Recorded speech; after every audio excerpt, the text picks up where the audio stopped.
قال اللہ تبارک و تعالی فی کلامہ العزیز اعوذ باللہ من الشیطان الرجیم بسم اللہ الرحمن الرحیم ام حسبتم ان تدخلوا الجنة ولما يأتكم مثل الذین خلوا من قبلكم مستهم البأساء والضراء وزلزلوا حتى يقول الرسول والذین آمنوا معه متى نصر اللہ ألا إن نصر الله قريب وقال تعالى وَلَنَبْلُوَنَّكُمْ بِشَيْءٍ مِّنَ الْخَوْفِ وَالْجُوعِ وَنَقْصٍ مِّنَ الْأَمْوَالِ وَالْأَنفُسِ وَالثَّمَرَاتِ وَبَشِّرِ الصَّابِرِينَ۔ محترم بزرگوں، عزیز ساتھیوں، ان آیات کا مفہوم یہ ہے، کیا تم نے یہ گمان کر رکھا ہے کہ جنت میں یوں ہی داخل کر دیے جاؤ گے جبکہ تم پر آزمائش اور امتحان نہیں آئے؟ جس طرح تم سے پہلی قوموں پر آزمائشوں کی گھڑی، مصیبتوں کی گھڑی، پریشانیوں کی گھڑی، امتحانات کی گھڑی آئی ہے، تم نے سمجھ لیا ہے کہ سکھ اور چین کے ساتھ اور منمانی زندگی گزارتے ہوئے اور اسی حالت میں منمانی زندگی گزارنے کے ساتھ اور خوشگواری کی زندگی گزارنے کے ساتھ اور پیٹ بھرائی کے ساتھ اور من بھرائی کے ساتھ ایسے ہی جنت میں داخل کر دیے جاؤ گے؟ این خیالست و محالست و جنوں، یہ تمہارا خیال غلط ہے، یہ تمہارا نظریہ غلط ہے۔ بغیر محنت کے کوئی مزدوری نہیں دیتا، بغیر محنت کے کوئی انعام نہیں ملا کرتا ہے، بغیر محنت کے مکانات نہیں بنا کرتے ہیں۔ تو اللہ تعالیٰ نے وہ مکان جو بنا رکھا ہے، یاقوت سے بنا رکھا ہے، ہیرے جواہرات سے بنا رکھا ہے، اور پھر وہ اللہ کا بنایا ہوا مکان ہے، وہ مفت میں کیسے مل سکتا ہے؟ وہ بغیر محنت کے کیسے حاصل ہو سکتا ہے؟ جنت اس قدر سستی نہیں ہے۔ اسی کو اللہ تعالیٰ فرما رہے ہیں، کیا تم لوگوں نے گمان کر رکھا ہے کہ تم جنت میں ایسے ہی داخل کر دیے جاؤ گے جبکہ تم پر وہ مصائب، وہ امتحانات، وہ آزمائشیں نہیں آئی جو تم سے پہلے لوگوں پر آئی؟ یہاں تک کہ اتنی مصیبتوں کے پہاڑ ان لوگوں پر توڑے گئے، ان کا رسول اور اس رسول پر ایمان لانے والے یہ کہہ بیٹھے، یہ پکار اٹھے اللہ کے دربار میں، اس فریاد کو اپنی زبان پر لا بیٹھے، دل کی بات زبان پر آ گئی، اے اللہ ہم کب تک پٹتے رہیں گے؟ کب تک مصیبتوں کا سامنا کرتے رہیں گے؟ وَزُلْزِلُوا، ان کو ہلا دیا گیا، مَسَّتْهُمُ الْبَأْسَاءُ، ان پر مصیبتوں کے، آزمائشوں کے اور ہر طرح کی تکالیف کو سامنا کرنا پڑا۔ مَتَى نَصْرُ اللَّهِ، اے اللہ آپ کی مدد کب آئے گی؟ بہت دن ہو گئے ہیں۔ اللہ نے فرما دیا الا ان نصر اللہ قریب، اللہ کی مدد قریب ہے، سن لو اللہ کی مدد قریب ہے، ایک دن اللہ کی مدد آنے والی ہے۔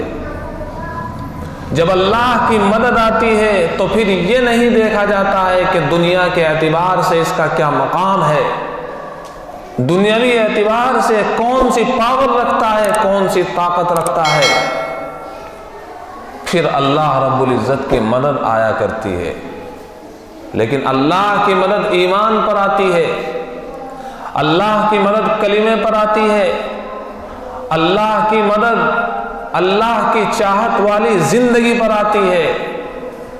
ورنہ جیسا کہ مسلمانوں نے سمجھ لیا ہے کہ کلمہ پڑھ لیا، اس کے بعد کلمے کے تقاضے پر کوئی عمل نہیں، اور یہ سمجھتے ہوئے کہ جنت تو ہماری وراثت ہے، جنت تو ہمیں مل کر رہے گی، یہ خیال غلط ہے۔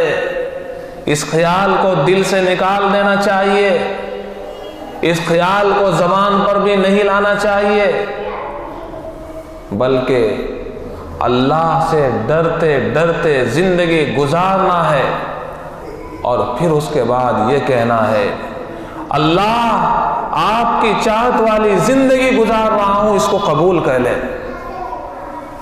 5 وقت نمازوں کا عادی بننا ہے، اور بننے کے بعد شیخی نہیں بھگارنی ہے، اپنے آپ کو نمازی اور حاجی نہیں سمجھنا ہے، دیندار نہیں سمجھنا ہے، اپنے آپ کو متقی اور پارسا اور نیک نہیں سمجھنا ہے۔ میں بڑا دیندار ہوں، میں بہت نمازی ہوں، بڑا پرہیزگار ہوں، مجھ سے گناہ ہوتا نہیں ہے۔ قرآن نے منع کر دیا ہے فَلَا تُزَكُّوا أَنفُسَكُمْ، سب کچھ کرنے کے بعد بھی اپنے آپ کو کچھ نہیں سمجھنا ہے، اور ہم کرتے کچھ نہیں، اور کہاں آس لگائے بیٹھے ہیں؟ جنت پر آس لگائے بیٹھے ہیں، جیسا کہ وہ ہماری میراث ہو۔ اللہ کا فضل و کرم ہوگا تو جنت ملے گی، ورنہ دوستو جنت ملنے والی نہیں ہے۔ اللہ کا فضل و کرم ہوگا تو نیکی کی توفیق ملے گی، اور نیکی کی توفیق بن مانگے نہیں ملا کرتی ہے، بغیر طلب کے نہیں ملتی ہے۔ ایمان ملتا ہے طلب پر، تڑپ پر، اعمال ملتے ہیں طلب پر، تڑپ پر، ورنہ چند دن کا نمازی ہوتا ہے پھر بھاگ جاتا ہے شیطان کے گروہ میں اور شیاطین کی جماعت میں، اس لیے کہ تڑپ نہیں ہے، طلب نہیں ہے۔ تو اللہ کی محبت طلب پر ملتی ہے، تڑپ پر ملتی ہے۔ جو آدمی نہیں چاہے گا تو اللہ کی طرف سے اس کو نیکیوں کی، عبادات کی توفیق نہیں ملنے والی ہے۔ دوستوں اور بزرگوں، ہم سب نے اللہ کو ایک مانا ہے، ہمارے بزرگوں نے ایک مانا تھا، آنے والے انسان بھی اللہ کو ایک ماننے والے ہیں۔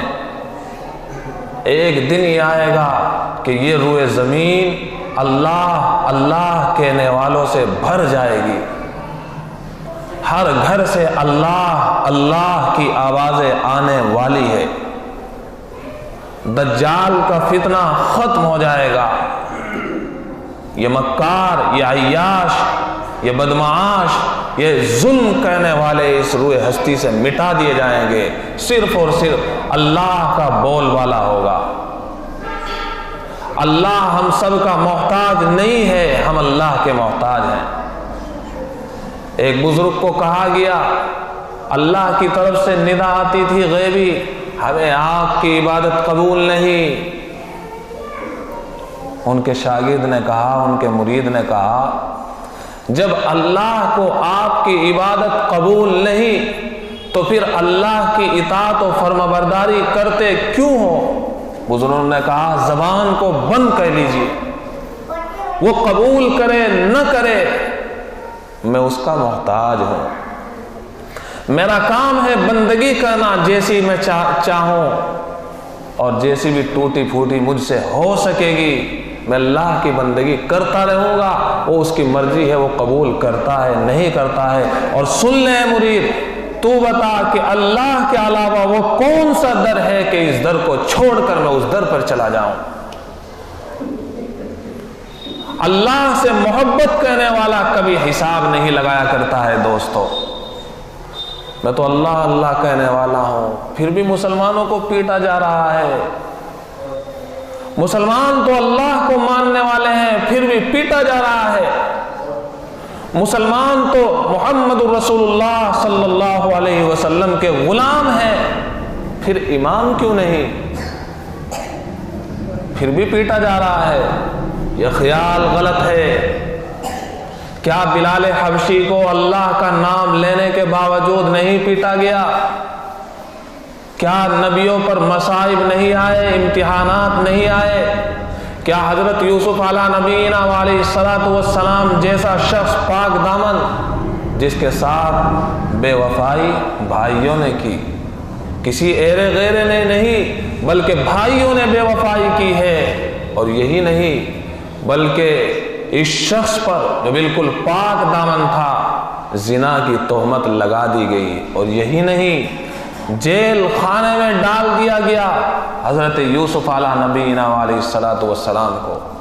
لیکن اس کے باوجود انہوں نے تو یہ نہیں کہا تھا ہم اللہ کے ماننے والے ہیں، پھر بھی ہم پر مصیبتوں کے پہاڑ توڑ دیے گئے، بلکہ حضرت یوسف علیہ نبینا علیہ الصلوۃ والسلام جیل کے اندر موجود ہیں، اس وقت بھی اللہ کا پیغام اور اللہ کی محبت دل سے اچھلتی ہے، زبان پر آتی ہے، اپنے ساتھیوں سے کہتے ہیں ارباب متفرقون خیر ام اللہ الواحد القہار، کیا یہ جو بہت سارے معبود بنا رکھے ہیں یہ بہتر ہے یا صرف اور صرف ایک اللہ بہتر ہے؟ قیدیوں کو بھی یہ سبق پڑھایا جا رہا ہے، سکھایا جا رہا ہے کہ ایک اللہ کی طرف دوڑ کر آؤ، ہم ایک اللہ کی طرف نہیں دوڑ رہے ہیں، ہم ایک اللہ کے حکموں پر عمل نہیں کر رہے ہیں، بلکہ ہم نے معبود بنا رکھا ہے اپنے نفس کو، جو نفس چاہتا ہے ہم وہ کرتے ہیں، جو مرضی میں آتی ہے بات وہ ہم کرتے ہیں۔ تو خود ہی اندازہ لگاؤ ہم غلام اللہ کے ہوئے، رسول کے ہوئے یا اپنی مرضی کے ہوئے؟ کہتا ہے کہ اللہ کے علاوہ کسی کی پوج نہیں، اللہ کے علاوہ کسی کی میرے یہاں پرستش نہیں، زبان سے ہی تو کہتا ہے، لیکن تیرا عمل یہ بتاتا ہے کہ تو اللہ کے علاوہ نہ جانے کس کس کی پوج کرتا ہے، کس کس کی پرستش کرتا ہے، کس کس کی مانتا ہے۔ لہذا دوستو، بزرگوں، ضرورت اس بات کی ہے کچھ بھی ہو جائے، کتنے بھی مصائب کے پہاڑ توڑ دیے جائیں، یہ دنیا ختم ہو جائے گی، یہ مصیبتیں بھی ختم ہو جائے گی۔ کیوں؟ اس لیے کہ موت آ جائے گی اللہ کے یہاں، تو اللہ کے دربار میں جانے کے بعد تو اور دوزخ میں پھینک دینے کے بعد تو کوئی موت نہیں ہے۔ اب تو کہتے ہیں کہ مر جائیں گے، مر کے بھی چین نہ آئی تو کہاں جائیں گے۔ اب تو کہتے ہیں کہ مر جائیں گے، خودکشی کر لیں گے، لیکن اگر مرنے کے بعد بھی چین نہ آئی تو پھر بھی مر جاؤ گے۔ لہذا ضرورت اس بات کی ہے کچھ بھی ہو جائے، کتنے بھی مصیبتوں کے پہاڑ توڑ دیے جائے، اللہ کے نام پر مر رہے ہیں، وہ مر نہیں رہے ہیں، بلکہ اللہ نے کہا ہے بل احیا، بلکہ وہ زندہ ہیں۔ دوستو، بزرگوں، اے جوانوں، دینی جذبہ پیدا کرو اپنے اندر۔ تم نماز بھی نہیں پڑھ سکتے ہو، کہاں کے مسلمان ہو؟ اللہ کے نبی نے فرما دیا جان بوجھ کر نماز کو چھوڑنے والا کافر ہو گیا۔ علماء تفسیر بیان کرتے ہیں، علماء اس حدیث کی تشریح کرتے ہیں اور یہ کہتے ہیں کہ اللہ کے نبی نے غصے کا اظہار فرمایا ہے، کافر نہیں ہوا، کافر ہونے کے قریب ہو گیا۔ تو کافر ہونے کے قریب ہونا کتنی بڑی اور کتنا بڑا ظلم کر دیا ہے۔ کتنی نماز چھوڑ رہا ہے مسلمان تو، نیند سے محبت ہے تجھے، نماز سے محبت نہیں، جبکہ مؤذن صبح کی نماز میں کہتا ہے، دعوت دیتا ہے۔ جی ہاں، ہر نماز کو شروع کرنے سے پہلے اللہ دعوت دلواتا ہے، یہ نہ کہنا ہمیں پتہ نہیں تھا۔ الصلاۃ خیر من النوم، نماز نیند سے بہتر ہے، نیند کو چھوڑ، نماز کی طرف لپک، رضائی کو چھوڑ، اس گرماہٹ کو چھوڑ، ورنہ یاد رکھ اگر تو نے اس گرماہٹ کو نہیں چھوڑا، یہ گرماہٹ دوزخ میں متبدل ہو جائے گی، اور یہ گرماہٹ نہیں ہے بلکہ یہ جہنم ہے۔ یہ پنکھے کی ہوا نہیں ہے بلکہ یہ دوزخ کی سردی ہے۔ لہذا ضرورت اس بات کی ہے ہم منمانی کو چھوڑیں، ہم اللہ کے غلام ہیں، ہم اپنے من کے غلام نہیں ہیں۔ ہم اللہ کے غلام ہیں۔ تو جب بات یہی ہے، جب ہم نے کلمہ پڑھ لیا ہے، ارے کچھ بھی ہو جائے، ہمارا نقصان بھی ہو جائے، تجارت کو چھوڑ کر آنا پڑ جائے تو کیا ہوا؟ اللہ کی محبت میں تجارت کا نقصان نہیں کر سکتے ہو؟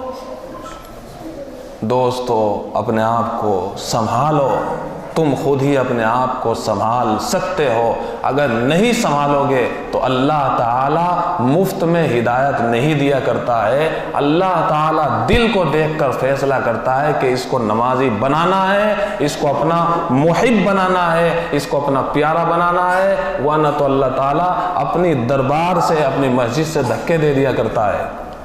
لہذا ضرورت اس بات کی ہے، ایمان کی قدر کرو۔ اگر ایمان کی قدر کریں گے تو اللہ تعالیٰ ایمان کو بڑھا دے گا، اور اگر ایمان کی قدر نہیں ہوگی، گھروں سے ایمان نکلے گا۔ اللہ تعالیٰ مجھے آپ کو عمل کی توفیق عطا فرمائے۔